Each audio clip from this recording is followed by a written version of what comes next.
India has incredible stories to tell, so in this video we'll explore many of these by traveling through the 5 distinct regions of this subcontinent. Chapter 1. The Himalayas. Before we start, a quick disclaimer. Mapping areas like India's northern border is complicated due to historical and political sensitivities, and it is impossible to please everybody's viewpoint. I'll try and use maps showing each country's administered claims, but sometimes third-party maps might differ. Remember, these maps aren't a statement of political opinion, but rather tools to explore India's geography. Any perceived political bias is unintentional. With that out of the way, let's dive into the tallest mountain range in the world, which separates India from the rest of the continent. While the area of elevated land is broad in Central Asia, with continuous mountains ranging from the western borders of Uzbekistan to the Chinese province of Henan in the east, the Himalayas are just a thin strip of mountains between the Pakistani Nanga Parbat and the Chinese summit of Nancha Barwa. Between these mountains, India administers the largest region of the Himalayas, with the 6 Indian states of Arunachal Pradesh, Sikkim, Uttarakhand, Himachal Pradesh, Ladakh, and Jammu and Kashmir under Indian control. Many of these regions are disputed, with Pakistan and China claiming them. Still, again, we are considering borders according to who currently has political control over them and nothing else. The Himalayas and all the neighboring mountain ranges of the Tibetan Plateau, the Hindu Kush to the west and the Arakan Mountains to the east are created from the Indian tectonic plate ramming into the Eurasian landmass around 10 million years ago. The powerful collision of the Indian plate has caused these mountains to become the tallest range in the world, with it being the only place where peaks above 8,000 meters or 26,000 feet can be found. Of the 13 8,000-meter peaks, one of them is located in India, in the state of Sikkim. Kangchenjunga rises a total of 8,568 meters above the sea level, also securing India the title of the 3rd tallest mountain in the world. Up until 1852, it was incorrectly assumed to be the tallest mountain in the world, and technically it hasn't been summited to this date, making it the tallest unclimbed mountain in the world. In 1955, when a British expedition attempted the summit for the first time, a promise to the monarch of the Kingdom of Sikkim was kept that the expedition must stop a few meters short of the summit to keep it untouched for eternity. The region of these summits is called the Great Himalayas, which is a longitudinal belt characterized by most mountains surpassing the 5,000-meter mark. Stretching horizontally just south of that are the Lesser and Outer Himalayas, with gradually lower and lower peaks. In the Lesser Himalayas, deep gorges have been carved by the meltwaters from the high glaciers. These gorges extend through the Outer Himalayas, where they heavily erode the rolling hills, picking up a lot of sediments, which are then transported to our next region. Chapter 2. The Indus-Gangetic Plains. The Great Plains of North India, East Pakistan, and virtually the entirety of Bangladesh are a product of the vast amounts of meltwater that are rushing down from the Himalayan glaciers. The water collects in 2 distinct drainage basins, with the Brahmaputra and Ganges River in the central and eastern section, and the Indus River in the west. The sediments which have been deposited around the riverbanks and their tributaries make the plain one of the most fertile regions in the world, on par with the Nile Delta or the Ukrainian plain. The vast amount of alluvium, a term used for sediments that provide very fertile soils, has nourished civilizations for thousands of years now, with the Indus Valley civilization being one of the earliest urbanized centers in the world, over 2,500 years before Rome was founded, and even around 100 years before the first pharaoh united the people around the River Nile. Today, this fertility has caused an unbelievable population boom, with over 500 million people living in the watershed of the 3 rivers, with some of India's most important and most populated cities located on the banks to the farmers, as they provide abundant water and de-stress the need for extra irrigation. However, the intense rainfall can also erode the sediments out of the soil and cost billions of dollars in property damage by destroying roads, houses and farms across the north. In the far east of India, in the state of Meghalaya, the rain gets so extreme that the city of Nasvinram received the title of the rainiest city in the world, receiving an average annual precipitation of 12,400 millimeters per year. To put this into perspective, the UK, which is often said to be a very rainy country, only has an average precipitation ranging between 800 and 1,400 millimeters per year. As you move westwards and upstream of the Ganges River, however, the rain begins to slow down and the climate slowly shifts from subtropical to semi-arid and finally to the driest region of India, which brings us to our next destination. Chapter 3. The Thar Desert. Enclosed by the Indus River Plains, Punjab Plains, and the Aravalli Hills, the Thar Desert forms the only arid landscape of India, and is arguably the most interesting desert in the world. A combination of the trade winds and high pressure zones created by global wind cells divert the annual monsoon to the east of the Thar Desert, leaving only 100 millimeters of annual rainfall in the driest places. In many parts, the desert is covered in loose sand, which reaches the desert from the surrounding alluvial plains of the Indus River. The uncompacted sand is very mobile, and the persistent winds which cause the diversion of the monsoon transport these sands across the desert. Ever-changing dunes are constantly moving across the plain, growing and shrinking with the changing weather.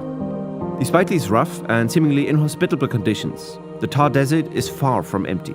Since ancient civilizations, people have called the desert their home, and today an astonishing 27 million people live there. The uncovered bare rock in many places reveals precious resources like phosphor for fertilizers, gypsum for cement, and other building materials. Next to the excavation of natural resources, a very extensive canal network constructed in the mid-20th century also allows for extensive agriculture in the desert. The Rajasthan Canal, later renamed to the Indira Gandhi Canal, redirects water from 3 rivers in Punjab to the 450-kilometer far-away Thar Desert, and hundreds of branches and distribution canals, totaling 9,245 kilometers, distribute the water to irrigate a 6,700 square kilometer large region of the desert, equivalent to the size of the US state Delaware. While Indians and Pakistanis who share the desert have made it more hospitable, they are not fond of the desert expanding into the surrounding fertile lands.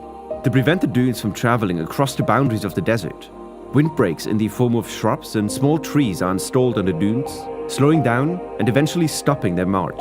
And extensive afforestation of previously dead landscapes ensures that the only way the desert will shift is to a greener landscape. The communities have an unexpected helper for their cause, and nature may by itself transform the desert into a green corridor soon. Global warming has increased the temperatures of the equatorial Indian Ocean, which in the past 120 years of recorded weather data caused a shift in the monsoon corridor, reducing rainfall in eastern India and concentrating it more and more in Rajasthan. Leaving the plains of the Ganges and Thar Desert, the land becomes more elevated again, bringing us to our 4th stop of the journey and the last chapter of the Indian mainland. Chapter 4, the Peninsula. Extruding into the Indian Ocean lays the oldest and most stable part of the Indian continental shelf, with rock formations dating back to the ancient supercontinent Gondwana, and the undisturbedness makes it the only region in India where dinosaur fossils can be found. Geographically, this part of the continental shelf can be divided into 2 main features: the eastern and western Ghats, which are medium-sized mountain ranges, and a far-spanning plateau called the Deccan, which is contained between them. For the Deccan, no absolute geographical boundaries exist, but it is generally considered the area below the Narmada River, which is the first major river not draining into the Indo-Gangetic Plains. Starting from the western Ghats, which mark the highest points of the peninsula, a gradual but continuous eastward slope can be made out from the topography, which also leads nearly all rivers of the plateau draining into the Bay of Bengal instead of the Arabian Sea. The 2 largest ones in the Deccan are the Godavari and Krishna River, the 2nd and 3rd longest river of India respectively, which are both considered sacred in Hinduism. Together they drain nearly 20% of the entire country of India, yet the actual discharge volume is fairly low for such significant and far-reaching rivers. This is caused by the western Ghats, which act as a rain shield for the vast Deccan Plateau, making it a tropical, yet dry and semi-arid region. The full force of the monsoons can be experienced at the western foot of the Ghats, where cities like Goa, Mumbai and Kochi are exposed to annual rainfalls exceeding 2,000 to 3,000 millimeters per year. As a comparison, most cities behind the mountains average just 500 millimeters. Having covered the 4 main areas of the Indian mainland, one last region of the most populated country in the world is left to explore, whose climate is just as rainy as Western Ghat metropoles. Often forgotten when thinking about all the geographical features of India, but the country also has union territories, meaning regions directly administered by the federal government in the Indian Ocean to the west and to the east, bringing us to Chapter 5, the islands. India administers 2 remote archipelagos in front of its shores, with the Lakshadweep archipelago about 200 kilometers into the Arabian Sea, and the Andaman and Nicobar Islands about 1,200 kilometers into the Bay of Bengal.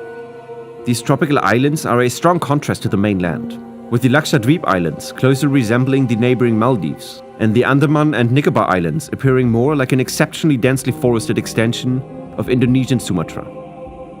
One of the Andaman Islands regularly makes headlines and is the subject of many documentaries, as it is the home of the Sentinelese people, who in their pursuit of remaining disconnected from the outside world, regularly attack and kill any person who attempts to land on the island.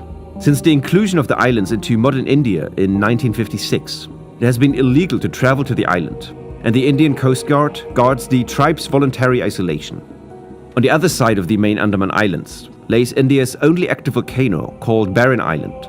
Opposite to this island's group's volcanic origin story, which has created a relatively large plateau, giving room for hundreds of thousands of people to live on. Lakshadweep is a product of coral reefs emerging out of the ocean and only offer thin lagoons as habitats. This buildup makes Lakshadweep the smallest and least populated of the 36 Indian states and territories, but offers the most picture-perfect beaches. Tourism in the archipelago still lags strongly behind its Maldive neighbors to the south, due to heavy access restrictions, with permits from the mainland being required to access the islands, and some islands being entirely off limits to international tourists. These territories round up our trip through the country of India, which absolutely deserves its title as one of the most diverse countries in the world. From the dramatic summits of the north to the holy river deltas, the buzzing Thar Desert, and the rolling plateau of the Deccan piercing into the Indian Ocean, India has something for everybody. I hope you enjoyed this deep dive. If you did, be sure to show some appreciation with a like, and if you want to see more videos like this one, don't forget to subscribe.